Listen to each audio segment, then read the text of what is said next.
이번 시간은 사례를 가지고 데이터 분석을 한번 해보겠습니다. 지금까지 우리가 배웠던 내용을 총 활용해서 실생활에서 어떻게 적용할 수 있는지 알아보는 시간입니다. 데이터 분석의 첫 단계는 데이터를 수집하는 데이터 준비 단계죠. 우리는 HSAUR 패키지 안에 있는 포브스 2000 데이터셋을 이용할 겁니다. 그러기 위해서는 일단 해당 패키지를 설치하고 불러오는 과정이 필요하고요. 그 다음에 데이터셋을 불러와야 됩니다. 그래서 우리는 분석을 ds라는 이제 변수에 넣어서 이걸 가지고 이제 분석을 할 거고요. complete case라는 함수 기억나시나요? 이제 결집값이 없는 그 행들의 인덱스를 이제 true, false 형태로 반환해 주는데요. 그거에 이제 반대니까요. 결국은 이걸 실행하면 결집값이 있는 행들의 정보만 보일 겁니다. 빠르게 한번 이제 실행을 해보면요. 이렇게 프로핏 컬럼에 NA 결집값이 보이죠? 이렇게 데이터를 불러오고 결집값을 확인하는 과정을 한번 살펴봤습니다. 이제 데이터를 불러왔으면 그 데이터 구조도 한번 봐야 되죠. 이때 str 함수나 head 함수를 쓸 수 있는데요. str 함수를 하면 세부적인 정보들을 우리가 볼 수가 있습니다. 이제 이 데이터셋이 어떤 자료 구조인지 데이터 프레임이라는 걸 알 수가 있고요. 두 번째로 이제 2000개의 행으로 되어 있다. 그리고 8개 칼럼으로 되어 있는 자료이다 라는 것을 우리가 첫 줄에서 확인할 수가 있습니다. 그럼 8개의 그 컬럼은 뭐냐? 그럼 밑에 쭉 나오죠? 그리고 PPT를 보면서 살펴보겠습니다. 그 8개의 칼럼은 그 칼럼의 이름들이 이제 쭉 보이고요. 그 칼럼에 있는 자료들의 자료형이 보이죠. 컨트리나 카테고리는 지금 팩터 타입이죠. 나머지는 뭐 숫자형, 이름 같은 경우는 캐릭터, 문자형으로 되어 있습니다. 그래서 그 컬럼에 대한 설명을 먼저 드리면은 이제 랭크는 기업 순위, 네임은 기업의 이름, 컨트리는 그 기업이 소속된 국가, 카테고리는 기업의 업종, 세일즈는 매출액, 프로핏은 순이익, 어셋은 자산, 마켓밸류는 기업의 가치입니다. 이제 우리가 이런 8개의 주제에 대해서 데이터셋을 갖고 있는데요. 그 다음 단계는 그럼 이걸로 우리가 어떤 거를 알 수 있을까? 질문을 던지는 단계입니다. 여기서 첫 번째 질문은 알고 싶은 관점은 이제 국가별로 보고 싶은 겁니다. 국가별로 보고 싶기 때문에 테이블 함수를 써서 여기에 국가에 관한 정보를 넣어주면 국가별로 그 많은 기업이 많이 속한 국가별로 이제 볼 수가 있습니다. 한번 이것도 코드를 실행을 해보겠습니다. 실행을 해보면 이제 나라별로 그 기업 수가 집계가 되죠. 한국 같은 경우 바로 보이네요. 한국에는 2000대 기업 안에 45개의 기업이 있는 것을 알 수가 있습니다. 근데 여기 보면은 뭐 16, 15, 45 이렇게 순서가 좀 정돈이 안 돼 있죠. 이 결과를 조금 정렬해서 2000대 기업이 많이 속한 국가부터 보고 싶다라고 하면 sort 함수를 써서 정렬을 해주면 됩니다. 방금 구한 결과를 이제 정렬을 하는데요. 내림차순으로 정렬을 할 겁니다. 그래서 decreasing t 결국은 이제 큰 값을 가진 게 앞으로 나올 수 있도록 정렬을 해주고요. 그리고 이제 정렬을 했으면은 첫 번째가 가장 이제 큰 값을 가진 국가가 나오겠죠. 그래서 우리는 다 보면은 이제 너무 많기 때문에 첫 번째부터 10번째까지 그리고 이 의미는 10위까지의 1위부터 10위까지의 그 국가만 보겠다라는 뜻입니다. 실행을 해주고 출력을 해보면 2000대 기업 중에서 미국이 751개의 기업을 갖고 있네요. 미국이 가장 많고 그 다음 일본, 영국 이런 순으로 보입니다. 한국 같은 경우도 7위에 지금 위치하고 있죠. 근데 이제 우리가 이거를 또 시각적으로 표현을 해줄 수가 있죠. 이 국가 같은 경우는 이제 범주형 자료죠. 그래서 범주별로 이제 빈도를 보기 위해서는 막대 그래프를 그려볼 수가 있습니다.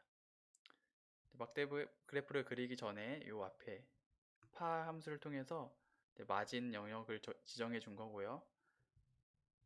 그 밑에 하단 영역을 좀 넓혀 줬습니다. 그거는 이제 기업의 이름을 잘리지 않도록 하기 위한 거고요. 이걸 한번 실행을 해주고 보면은 이렇게 시각적으로 한 번에 미국이 가장 많다, 확연히 많다라는 것을 볼 수가 있습니다. 방금 마진 설정한 거는 요 밑에 요 부분을 넓혀준 거예요.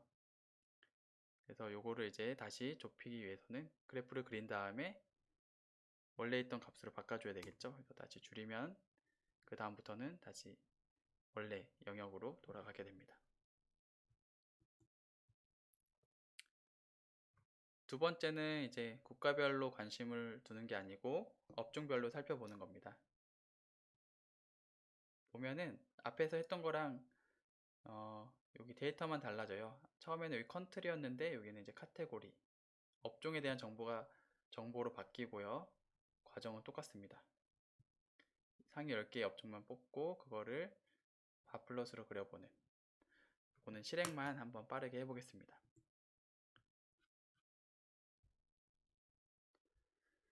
그래서 업종별로 한번 정리를 해보면 어느 업종이 많이 있는가 이렇게 보면은 첫 번째 뱅킹, 은행이 가장 많이 보이네요. 은행이 있고 그 다음에 파이낸셜하는 거 보니까 금융 쪽이죠.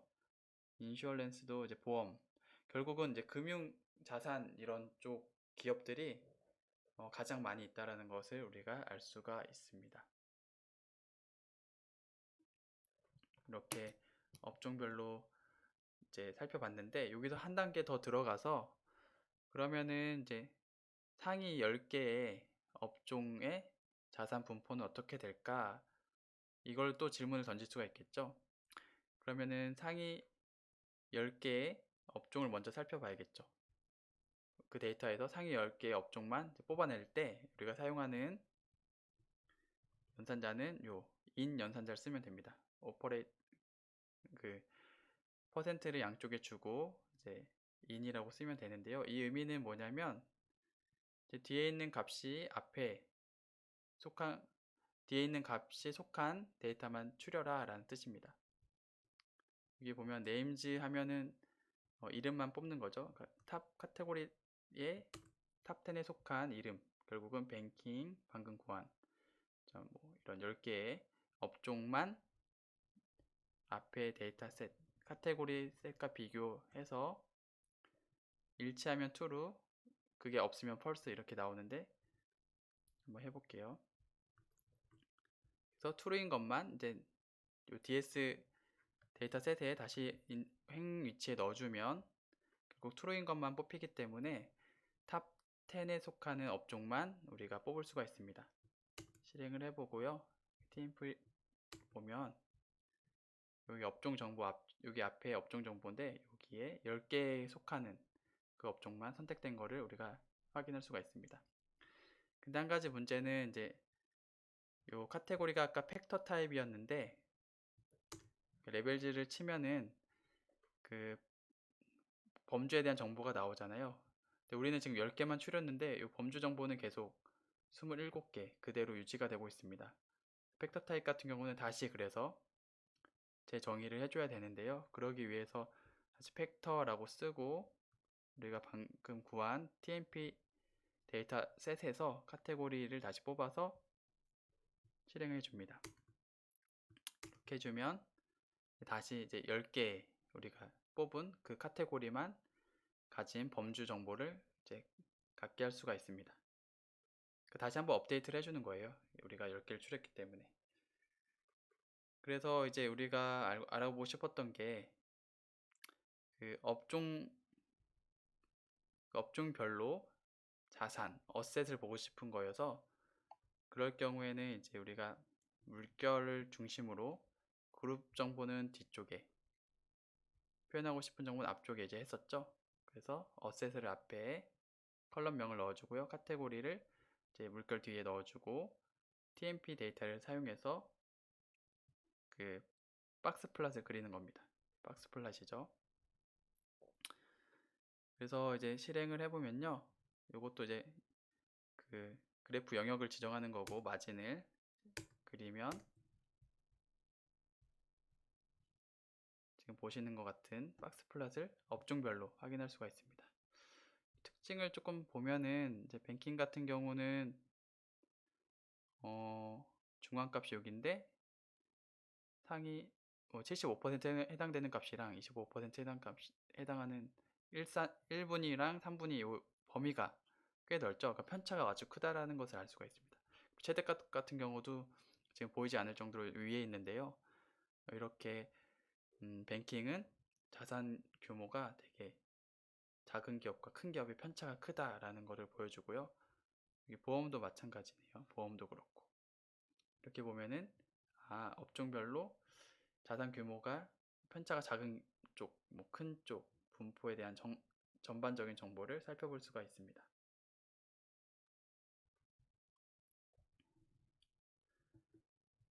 네, 그래서 이렇게 업종별로 기업 통계도 알아봤고요.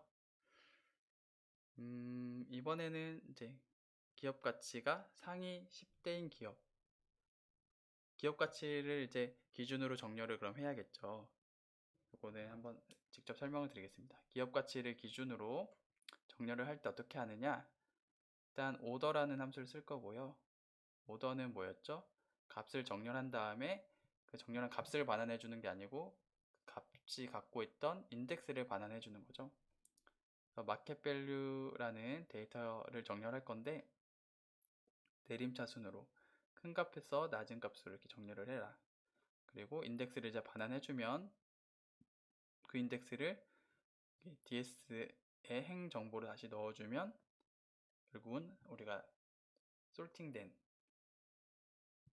그러니까 마켓 밸류에 따라서 정렬된 데이터셋을 얻을 수가 있습니다.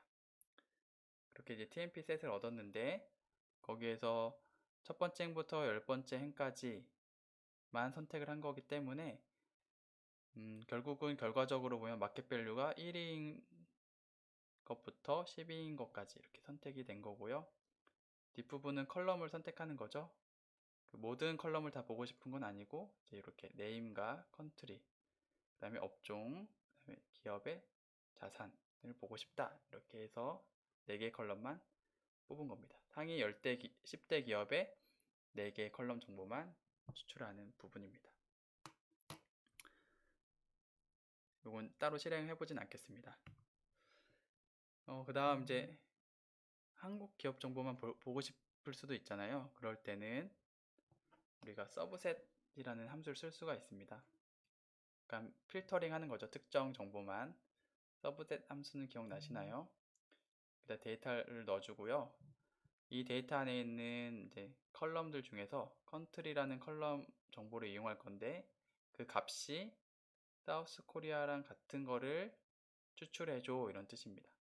그거를 코리아라는 변수에 저장을 하고, 다시 이 저장한 데이터를 불러보면 행은 여기 비어있죠. 모든 행을 다 보겠다라는 뜻이고, 컬럼은 이렇게 하나, 둘, 셋, 넷, 4개를 보고 싶다 라는 겁니다. 이건 한번 실행해 볼게요.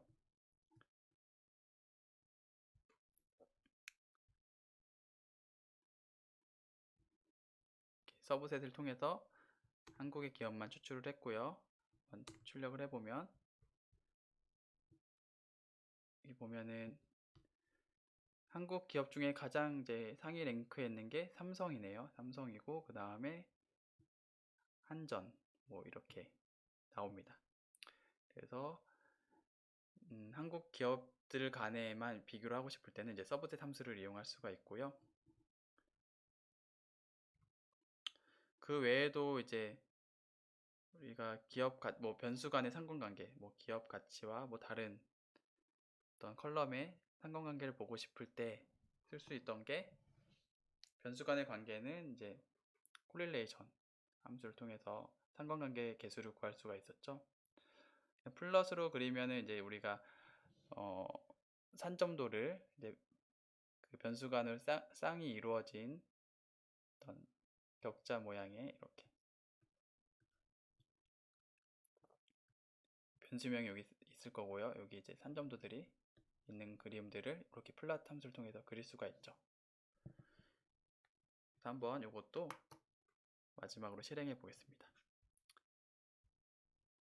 보면은 이제 모든 칼럼을 하지 않을 거고 5번째에서 8번째 칼럼만 뽑아서 TMP 변수에 저장을 하고요.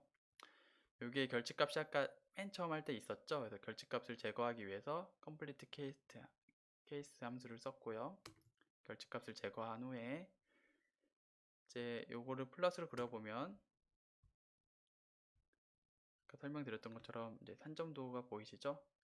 셀과 프로핏의 뭐 산점도, 프로핏과 어셋의 산점도 이렇게 구할 수 있고, 어떤 상관관계가 있는지, 좀 프로핏이랑 마켓 밸류랑 뭔가 관계가 있어 보이죠? 조금 약해 보이지만 어쨌든 관계가 있어 보이는데, 그거를 정확히 알기 위해서는 상관계수를 COR, 코릴레이션 할 때 COR 함수를 구하면 실제로 보면 상관계수가 높은 게 세일즈랑 마켓 밸류, 요게 제일 높네요.